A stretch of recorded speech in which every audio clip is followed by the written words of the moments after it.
Let's go. NFL Week 12 recap. It is Sheen and Sandhu and Sheen, back at it. What is up, Cher? Little technical difficulties there, but figured it out. And yeah, I just knew Kansas City had a lot more to play for. It was looking grim there, but Patrick Mahomes kind of showed who he is today, and the defense played great. So, let's see about that. I was really hoping Chicago would start their their losing streak that I'm predicting that didn't happen. But I do still think that they are in for some tough times here soon. A lot of divisional games and tougher teams to really tell us who they are. And hey, if they keep winning, then who knows? Sky's the limit for these Chicago Bears, but I don't think so. I think they're in for a rude awakening here really soon. Okay, well, speaking of those Chicago Bears, that'll be the first game we get into. They win 31-28. Back and forth game. I thought it was pretty entertaining. Mason Rudolph stepped in for Aaron Rodgers. Played about as good as you could expect. Just couldn't get anything really done in the second half there. Chicago got a couple touchdowns. Steelers got 2. And then Pittsburgh out of nowhere just couldn't get anything done on that last drive.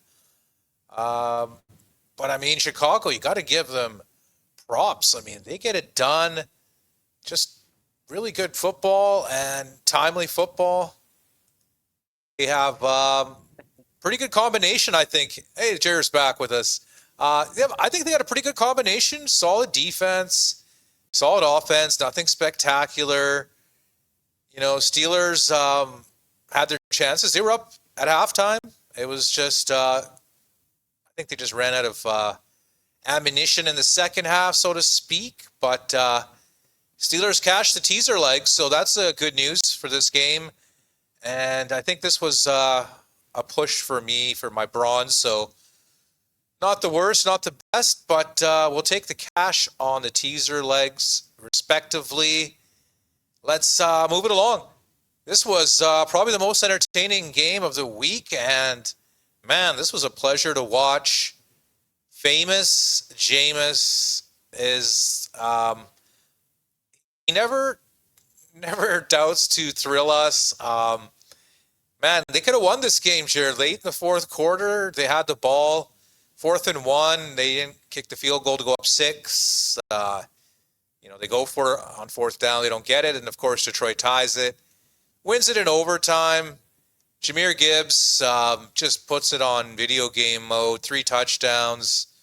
I don't know how many yards. I don't know how many receptions. But, man, he balled out, Beast, as they like to say. Yeah, and Giants, very respectable showing, I actually grabbed them right before game time, plus 14.5, and they're up 10-0, and I was like, oh, this is great, right? And then, it was very comfortable. I don't think at all. Detroit didn't even look like they were going to win for most of this game. But having said that, I think it's a bit of a look-ahead spot for them. They got revenge on their mind, Jer, from week 1. They're going to be facing those Packers in, 4 days from now? A little bit less than 4 days. So yeah. It's going to be that's pivotal. A big one. Very, telling the tale of the NFC playoff picture this game. I know it's a little early, but I'm calling it now. It's going to be we're getting important. There.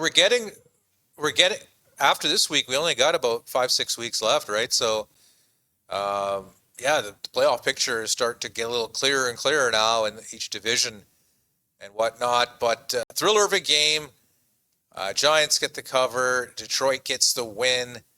A good bounce back for Detroit after, 9 points against those Eagles. So a good bounce back. Giants, Jameis Winston thrills us. And a fun game to watch. Action-packed.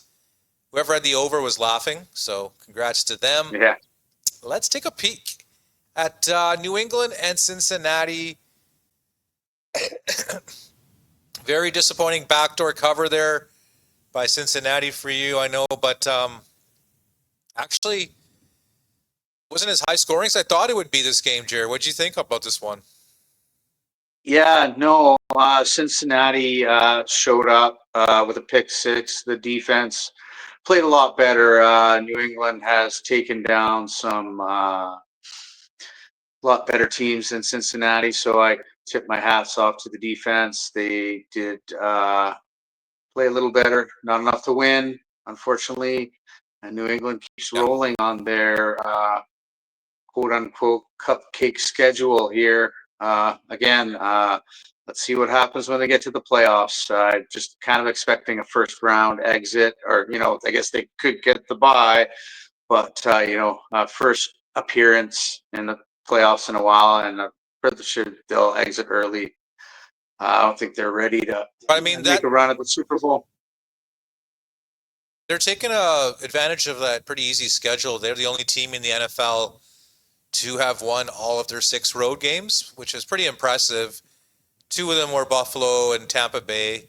So that's pretty solid. But I mean, yeah, they beat up on a lot of wounded teams on the road, but they're leading their division and they're leading the AFC with Indianapolis losing this week. So Drake May and gang, I mean, he keeps his MVP hopes alive. And Cincinnati's got a short week coming up. They're going to be in Baltimore. We're assuming Joe Burrow plays that game, but I guess no confirmations at this point. We'll find out more in the week about that one. And I am just trying to think who New England has next week. I can't think of it offhand. Might be a bye week coming up, but yeah, Cincinnati just they were down and out. I mean, they were up 10-0 to start the game, and I was like, okay, they're looking solid, and then just New England came storming back. But yeah, man, it's impressive what these guys are doing on the road. I mean, beginning of the year, I think if anyone said New England was 500, you'd be pretty surprised, right? Yeah, no, Vrabel, Beginning of the year. he's instilling that culture, and he's getting him to play like he used to. He was a beast. So yeah, got a tip of He the hat to was. Vrabel. Yeah, he. All right, let's take a look at the Seahawks and Tennessee. Another backdoor cover here. Seattle was winning this game pretty handedly, from A to Z, and then just out of nowhere, Tennessee. They get another special teams touchdown. They had like a kickoff return or punt return for 90 yards. So I don't know. I mean, they're getting some points somehow. They got 24, which surprised me. But props to them for getting their backdoor cover. And yeah, Seattle, they look pretty good. Jackson Smith and Jigba continues to be a beast. He's on pace to break the record for most yards. So good times in Seattle. A little bounce back effort after a disappointing loss last week. Yeah, Tennessee's defense actually played very well in the beginning of the game. They held Yeah. Seattle to almost nothing, and Darnold was kind of looking like, oh no, it was going to be same old Darnold, kind of going on a bad streak. But then he dropped one in the bucket to Smith and Jigba, as he said, and he pushed off his defender and just walked right into the end zone. So yeah, and they just kind of got things together. And yeah, like you said, it was garbage time covered by Tennessee, but yeah, Seattle probably should have covered that lengthy spread, but they did not in the end. But the defense is looking great. It wasn't as close as it should have been. Defense is back on their heels, kind of just let some garbage time get on there. Should have been more like 16-30. They should have covered, but it always doesn't happen. When they get the win, they know they got the win, and just sit back a bit. So. Yeah, on the road. Yeah, on the road it's tough. You're laying double digits to get that cover. I mean, you pretty much got to hold them under 10 points most times, often than not. But little signs from Tennessee. I think they're 7-point dogs next week to the Jacksonville Jaguars, and the Seahawks, I believe, are laying 8.5 to the suddenly pathetic Vikings. So we'll take a look forward to that game. Speaking of those Vikings, 2 field goals. Green Bay routs them 23-6. This was one of my picks. This was a horrible pick on my part, Jared. I'm not sure what I was thinking, but I think at this point maybe Minnesota is more name than game. The 14 win season from last year and all of that. I think it's just not there this year. It's looking like a lost year, and getting 8.5 in Seattle next week. Not sure what's going on with these Vikings. Yeah, I'm not sure if it's just all the quarterback. Defense mostly did their part holding Green Bay to 23. Green Bay hasn't been, spectacular as of late, but 6 is not going to do it. And, I kind of predicted this in the beginning of the year. If you go back to some of our earlier episodes of this season, I just didn't believe in Minnesota much. And they were kind of trying to prove me wrong here and there, their defense. But no, there's no way, not in that division. And then, they could go for a late charge, but I don't see them making the playoffs. Bring back Carson Wentz. He was actually balling for them. And I mean, I know he makes his mistakes and all, but he was making some of those throws that you got to make. And McCarthy was just interception machine today. And just the confidence isn't there. You can tell just not making the right reads, right decisions at the pro level. So it looks like he'll probably need a, nice full training camp, off season, everything like that to, who knows, right? He's got the weapons, just it's not happening. Green Bay gets a solid victory. They are in Detroit, as we talked about earlier. Big game, Thanksgiving Day. Can't wait for that one. And we move on. Oh, shit. This was a big-time game, Jer. The big game in the early slot. Indy gets off to a quick start. Interception by Mahomes. Daniel Jones and gang look good. I was surprised Jonathan Taylor was held in check here, Jer, and Kansas City, championship grit. They pull it out in the end. What'd you think? I think without DeForest Buckner and just relying on Daniel Jones is never going to work out. When Taylor's on fire, then Jones can do his thing. I did say Kansas City has a lot more to play for here. It didn't look good there, and they just had to keep trying and trying, and they eventually pulled it off. Indianapolis, this loss won't really hurt them. I think they'll continue to roll. I think this will be a small bump in the road for them. I think they'll definitely still contend for the number 1 seed in the AFC. Get Buckner back and just get things back on track, and they'll continue to win. Kansas City, I think they're going to go on a winning streak here. I think they've kind of figured things out, and they're playing some tough games coming up, but I think they're gonna win. You have a few wins here, at least three or four. They're on the road against the suddenly hot Dallas Cowboys next week, so more about those games a little bit later. But overtime thriller, Patrick Mahomes puts on a Superman cape and delivers in overtime. Let's take a look at another overtime game. Jacksonville 27, Arizona 24. Jacoby Brissett and gang, they, keep it close as they can. And at the end, couldn't get it done. Jacksonville gets a W. Creeps a little bit closer to Indy, but I don't think they're going to pass them in that AFC South. But, Arizona cashes the teaser so that's good for me. But, Jacksonville, they win these, or they win, or they just play a lot of close games, it seems like. Yeah, I think they're looking okay for the wild card, but it's just too up and down for anyone to really tell. A lot of injuries, absent star players, and we'll 7 see. wins is impressive. I mean, one more win and they cash their over on the wins total. So the over under I think was 7.5. So man, it's looking good. They've been taking advantage of that weaker schedule, so you got to take advantage. And They almost fucked it up. They had, was it like a 4th and 1? They could have kicked a field goal to take a 6-point lead, but no one does that anymore. Everyone goes for it. And then, Jacksonville lets up a field goal. They go to overtime. And they creep it out, but still a fun game to watch.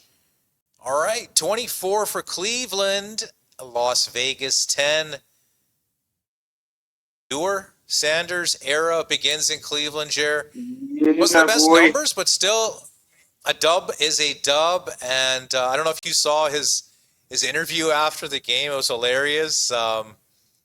Pure entertainment. Let's put it that way. The Sanders family knows how to entertain, and we're going to be seeing him next week. Who are they playing? I guess. San Francisco. I thought Stefanski still won't commit to saying that he's starting next week, though.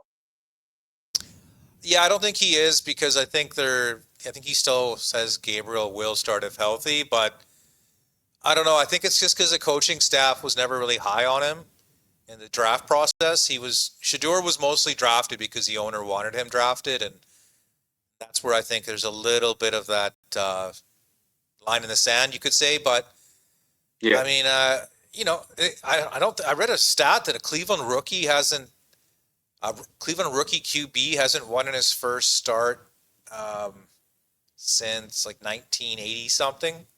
So that's a long fucking time, right? I mean, that's like 30, 40 years or some shit, right? So he did something right. I know it's against Vegas, and man, I think that's grain of Geno salt. Smith. Stop right there. Being against Vegas. Let's see what he can do. Let's see if he can keep it close with San Francisco. Then people will be talking.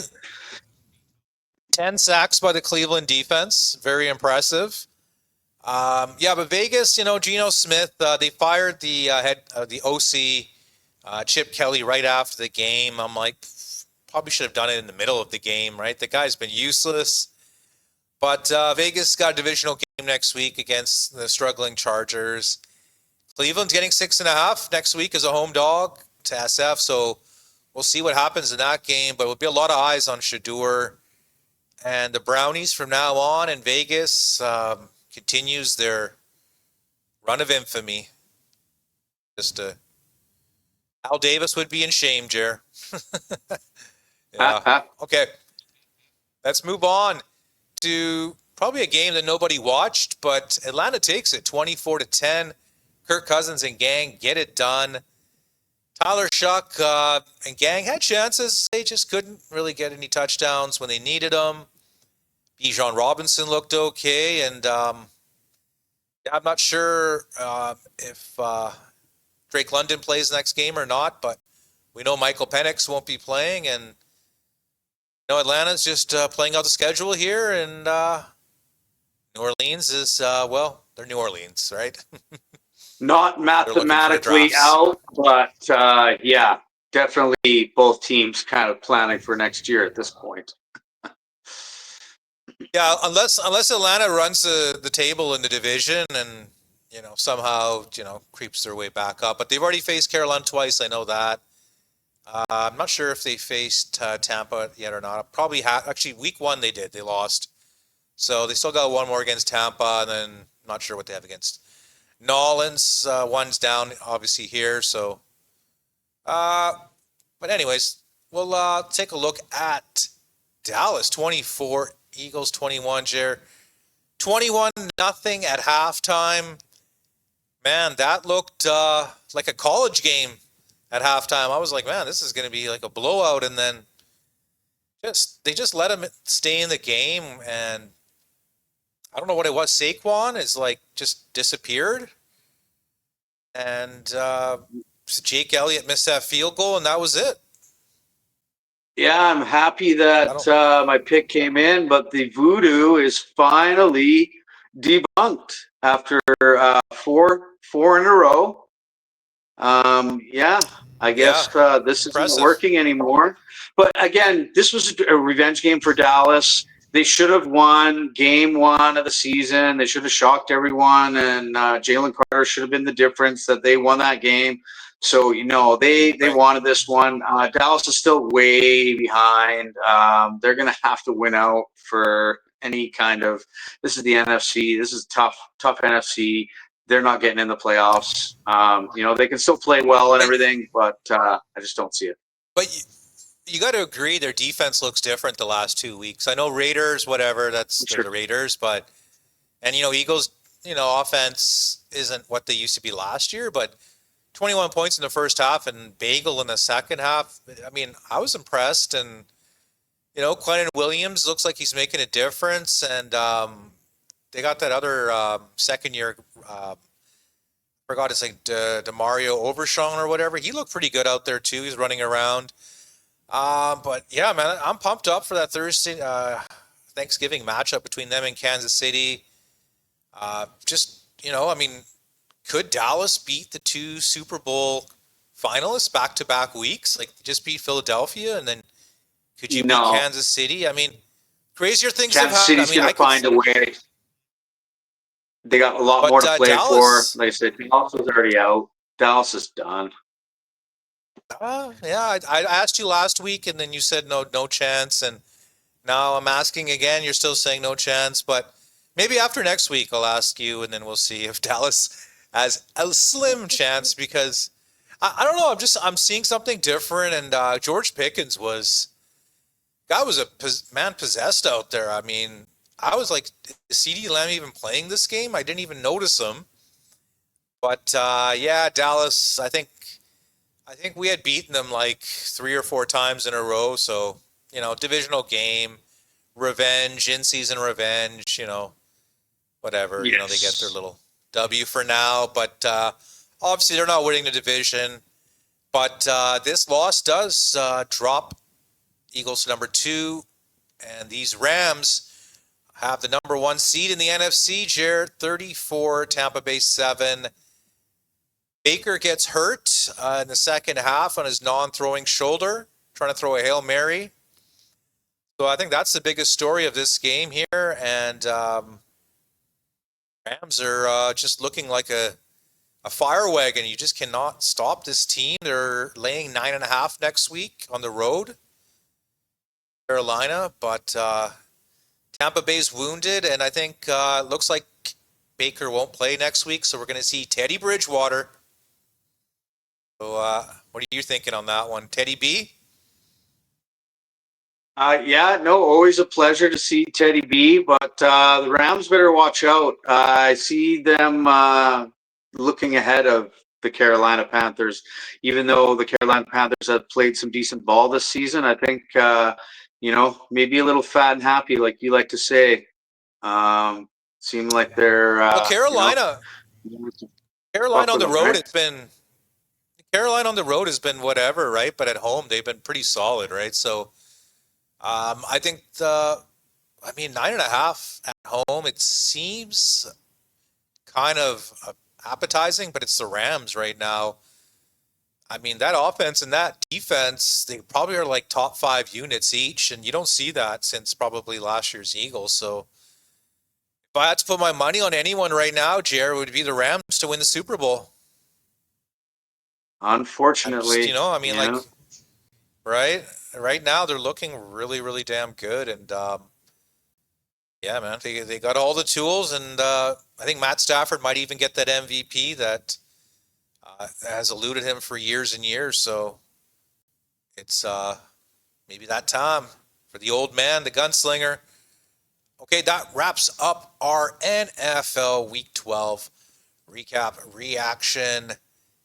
Love that you guys were joining us for today's episode. Any final thoughts, Jer, as we sign off? I'm just hoping that I can finally salvage a winning week here, and the San Francisco 49ers kind of knock the Panthers down a peg, and then they come back and they beat the Rams.